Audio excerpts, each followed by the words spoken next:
Shalom, selamat pagi Bapak Ibu dan saudara yang kasih Tuhan. Kita bersyukur untuk hari ini, hari yang baru, hidup yang baru yang Tuhan karuniakan bagi kita.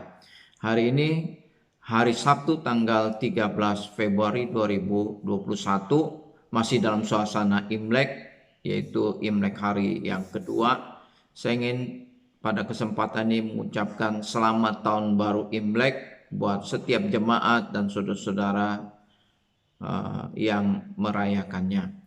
Kiranya memasuki tahun baru Imlek ini Tuhan memberkati, Tuhan menyertai dan memimpin kita semua untuk memasuki tahun yang baru ini. Pada pagi hari ini saya ingin mengajak kita bersama-sama kembali merenungkan satu bagian firman Tuhan yang pada pagi hari ini diambil dari Injil Matius pasal yang ke-13 ayatnya yang ke-47 sampai ayatnya yang ke-52. Di dalam bagian firman Tuhan ini, perikop ini masih berbicara tentang perumpamaan kerajaan surga, yaitu perumpamaan tentang pukat. Perumpamaan tentang pukat sebenarnya ini maknanya sama dengan perumpamaan lalang di antara gandum, yang berbicara tentang bagaimana pada akhir zaman Tuhan akan memisahkan orang benar daripada orang jahat, atau memisahkan orang jahat daripada orang benar. Dikatakan bahwa kerajaan surga itu seperti pukat yang dilabuhkan orang di laut. Nah, pukat ini artinya sejenis jala yang besar yang ditarik oleh dua buah perahu, ujung satu dan ujung yang lain diikatkan kepada perahu, kemudian ditarik setengah lingkaran begitu, setengah lingkaran. Nah, tentunya karena jaring ini besar, maka segala jenis ikan itu akan mereka jaring. Ya, pukat ini akan menangkap semua jenis ikan yang mereka lalui begitu. Nah, kemudian dikatakan ketika jaring ini atau pukat ini atau jala ini udah penuh, maka jala ini ditarik ke darat. Nah, ketika mereka menarik ke darat, di darat itulah maka akan dipisahkan ikan yang baik dan ikan yang tidak baik. Ya, artinya ikan yang bisa dimakan, ikan yang bisa dijual, bisa dimakan, dipisahkan dari ikan yang tidak baik, artinya ikan yang tidak bisa dimakan. Karena menurut peraturan orang Yahudi itu ada ikan-ikan yang bisa dimakan, tetapi juga ada ikan-ikan yang tidak bisa dimakan, ya, yaitu ikan-ikan yang tidak bersisik, itu tidak boleh dimakan. Nah, ikan-ikan yang tidak boleh dimakan ini akan dikumpulkan untuk dibuang. Tetapi ikan-ikan yang baik, ikan-ikan yang dapat dimakan itu dikumpulkan, dimasukkan ke dalam pasu, artinya dimasukkan di dalam box atau dimasukkan ke dalam tempayan. Kemudian Tuhan Yesus katakan demikian juga pada akhir zaman, di mana malaikat akan memisahkan, perhatikan, memisahkan orang benar, ya, dengan orang jahat. Akan memisahkan orang-orang jahat daripada orang-orang benar. Apa maksud daripada perkataan Tuhan Yesus atau dari perumpamaan ini? Ya, yang dimaksud atau makna daripada perumpamaan tentang pukat ini, Tuhan Yesus memaksudkan bahwa pada waktu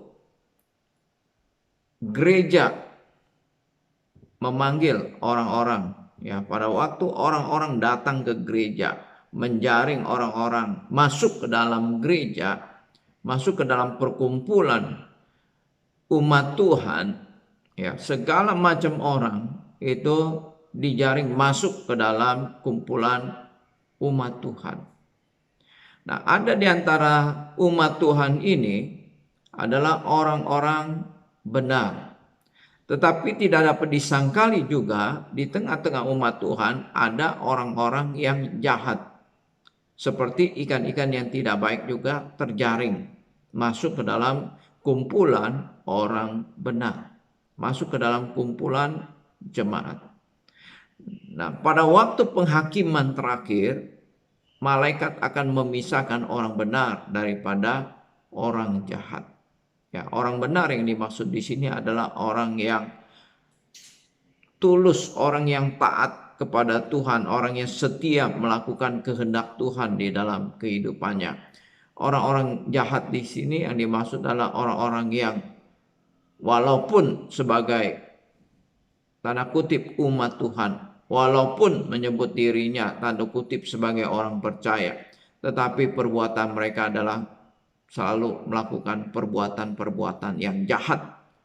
Nah, malaikat akan memisahkan orang yang benar daripada orang-orang yang jahat. Nah, orang jahat ini kan dikumpulkan untuk dicampakkan ke dalam api neraka.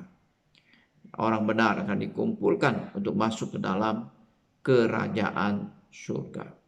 Bapak, Ibu, dan saudara yang dikasihi Tuhan, perumpamaan ini juga merupakan suatu peringatan bagi saudara dan saya. Kita menyebut diri kita sebagai orang percaya, kita menyebut diri kita sebagai orang Kristen, sebagai umat Tuhan. Apakah kehidupan kita sesuai dengan identitas kita, orang percaya, umat Tuhan, sebagai anak-anak Tuhan, sebagai orang Kristen? Puji Tuhan kalau kita adalah orang-orang yang taat kepada Tuhan, orang-orang yang tulus kepada Tuhan, setia mengikut Tuhan, setia melakukan kehendak Tuhan di dalam kehidupan kita. Tetapi jikalau kita menyebut diri kita adalah orang Kristen, umat Tuhan, anak-anak Tuhan, tetapi kelakuan kita tidak sesuai dengan identitas kita. Oleh karena itu, masih ada waktu bagi kita untuk bertobat kembali kepada jalan yang benar. Jadi Tuhan bukan hanya melihat identitas kita, tetapi Tuhan melihat bagaimana sikap, tingkah laku, dan perbuatan kita. Apakah sesuai dengan identitas kita? Ini sangat penting. Kiranya melalui firman Tuhan ini kita boleh diingatkan bagaimana kita harus hidup sebagai umat Tuhan, sebagai anak-anak Tuhan. Mari kita berdoa. Bapa di surga, terima kasih untuk hari ini buat firman Tuhan yang boleh kami baca dan kami renungkan. Khususnya di tengah-tengah masyarakat Tionghoa yang sedang merayakan tahun baru Imlek, Tuhan. Tidak memasuki tahun baru ini, Tuhan tolonglah kami melalui firman Tuhan yang boleh kami baca dan kami renungkan. Supaya kami boleh senantiasa mengingat akan firman Tuhan di dalam kehidupan kami. Kami boleh hidup sesuai dengan firman-Mu. Khususnya pada hari kami boleh diingatkan bahwa kami sebagai orang-orang benar, sebagai orang-orang percaya, sebagai umat Tuhan, maka kehidupan kami harus sesuai, selaras dengan identitas kami. Perbuatan-perbuatan kami, Tuhan, harus sesuai dengan identitas kami sebagai orang Kristen. Tuhan, tolonglah kami tidak memasuki hari ini, tidak melangkah memasuki tahun yang baru ini. Tuhan, pimpin. Jaga dan lindungi kami, Tuhan, sepanjang hari ini, sepanjang tahun ini. Tutup bungkus kami dengan kuasa darah, karena kami penuh dengan kekurangan, kelemahan, karena kami penuh dengan keterbatasan. Tuhan, terima kasih. Kami menyerahkan segala aktivitas kegiatan kami pada hari ini ke dalam tangan kuasa-Mu. Dalam nama Tuhan Yesus, Juru Selamat kami yang hidup, kami berdoa. Amin. Bapak, Ibu, dan Saudara, marilah kita mempersiapkan hati kita untuk beribadah kepada Tuhan. Besok hari Minggu adalah hari ibadah orang Kristen. Oleh karena itu dengan hati yang penuh kerinduan kita boleh menghampiri Tuhan, memuji dan memuliakan nama Tuhan. Dan juga pada kesempatan ini saya mau ingatkan, sebentar siang jam 10 ada acara God is Good. Kita diundang untuk hadir di dalam acara God is Good edisi Imlek ini. Selamat beraktivitas, Tuhan memberkati kita semua. Amin.